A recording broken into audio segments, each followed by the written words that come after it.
Bora falar agora sobre o Corinthians com informação exclusiva.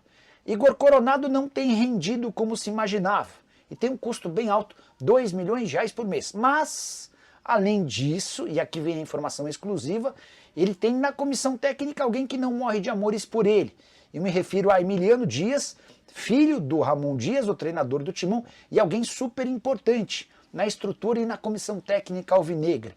O Emiliano Dias não manda, mas tem enorme voz dentro da comissão técnica. É o cara que mais interfere e influencia seu pai.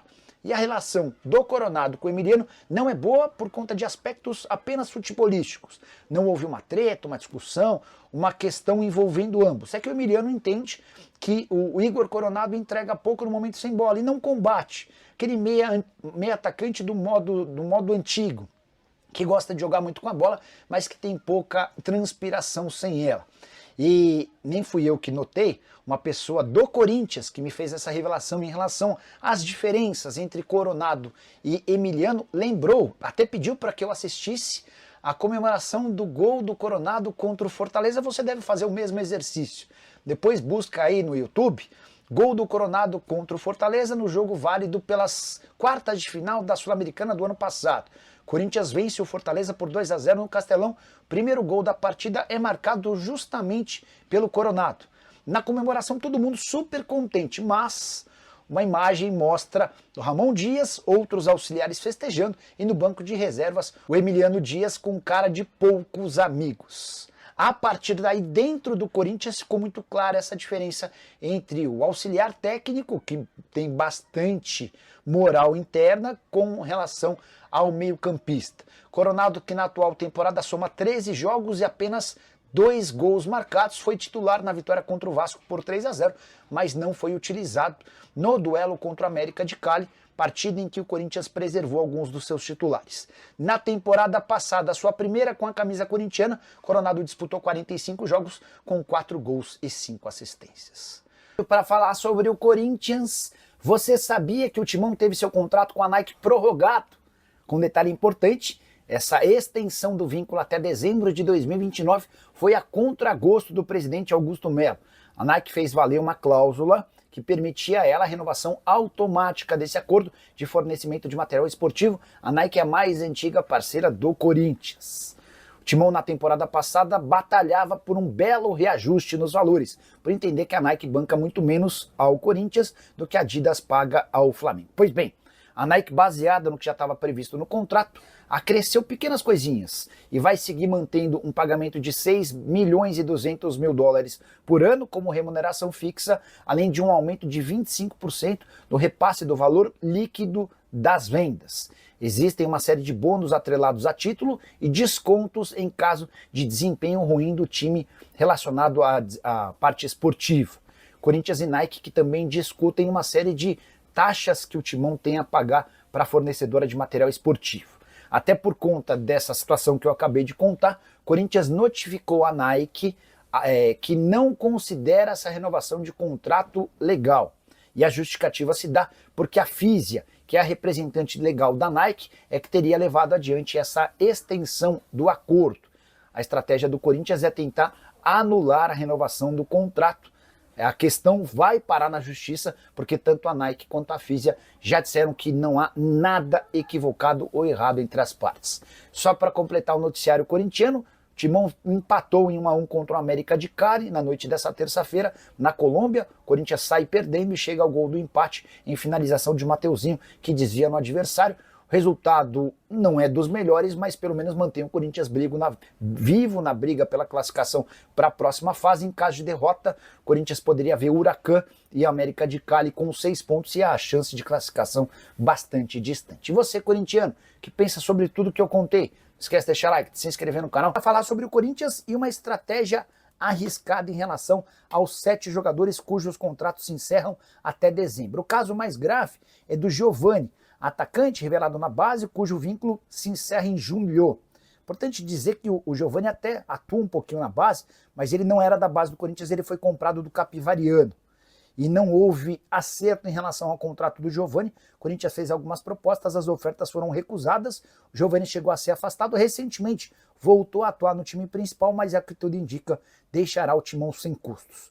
Outros 6 jogadores têm contrato até dezembro. São eles Maicon, Thales Magno, Romero, Gustavo Henrique, Angileri e Matheus Bidu. Desses, Maicon, Thales Magno e Angileri têm contratos com outros clubes e estão emprestados. Então, seriam negociações à parte. Já Romero, Gustavo Henrique e Matheus Bidu dependem do Corinthians, de o Timão procurá-los para anunciar ou demonstrar a intenção da extensão dos vínculos. Mas Fabinho Soldado, que é o diretor executivo de futebol do Corinthians, afirmou o seguinte, abre aspas, ainda não iniciamos as tratativas das contratações ainda não iniciamos as tratativas dos contratos que estão por vencer. Não é o momento ainda de conversar sobre isso. Nem os atletas ainda estão preocupados, afinal de contas, estamos no segundo jogo do Brasileiro. Então, tem muita coisa pela frente, fecha aspas. A saideira sobre o Corinthians, o Atlético Paranaense acionou a Justiça do Paraná para cobrar 12 milhões e 300 mil do Timão pela compra de Alex Santana, tudo porque 2 parcelas de 900 mil euros cada não foram quitadas, parcelas de janeiro e fevereiro. O valor já inclui juros e multa correspondente ao não pagamento. Para falar sobre o Corinthians, repercutindo uma informação do meu amigo Samir Carvalho, setorista do Corinthians, ele afirma que o Timão está negociando com 3 medalhões, um zagueiro, um meio-campista e um ponta, para que eles se tornem reforços na metade do ano. Confesso que fiquei surpreso com a notícia e fui confirmar com as minhas fontes, que imaginam que nesse caso sejam diferentes da do Samir. O que eu ouvi é de que a condição financeira do Corinthians não permite investimentos, nem em atletas livres, muito menos em atletas com a necessidade de aquisição de direitos econômicos, o Corinthians passa por enormes dificuldades financeiras.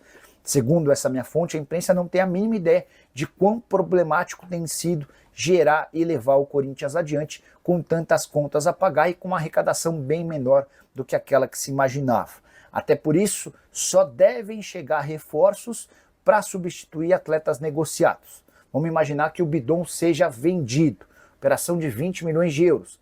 Uma pequena parte dessa grana pode ser reutilizada na contratação de um substituto por Bidon. Yuri Alberto sai, vai jogar na Inglaterra, a gente está supondo alguma negociação para metade do ano. Com uma pequena receita da venda do Yuri Alberto, o Corinthians poderia pensar na contratação de atletas. Mas, se não sair ninguém, o Corinthians assegura, pelo menos essa é a minha fonte importante e próxima ao presidente Augusto Melo, que não existirão reforços. E essa posição é reforçada pelas janelas de janeiro e essa... Fernanda escreve, boa noite, Nicola. O Corinthians tem algum interesse em um atacante argentino de preferência que atue no River Plate? Fernanda, há muita, mas muita dificuldade financeira no Corinthians. Muita. Você não tem ideia do quanto os caras têm sofrido lá para manter as contas em ordem. E as contas só estão em ordem com o elenco, tá? O restante está todo atrasado, comissão para empresários, para outros clubes, enfim.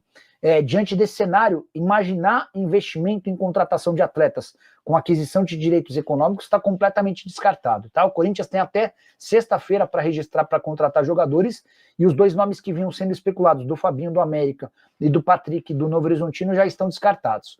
Nenhum dos dois acabou tendo a aprovação final, tá?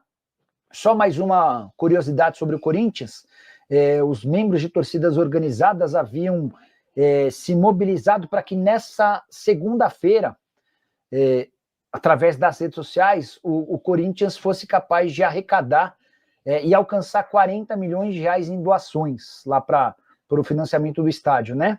Eram 39 milhões e 600 mil pela manhã, fui checar agora, acabei de ver, 19,39 a última atualização. Engraçado que já são 19,38 e já tem como última atualização 19,37. Mas tudo não, última atualização 19,37, beleza. A última atualização está indicando 39 milhões e 660 mil.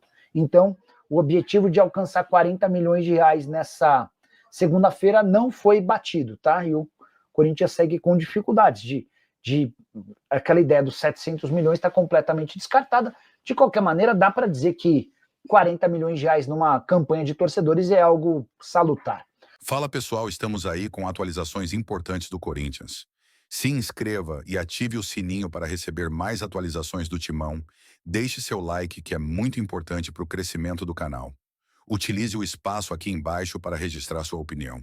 Ficamos por aqui com mais esse giro de notícias. Um abraço e até o próximo vídeo.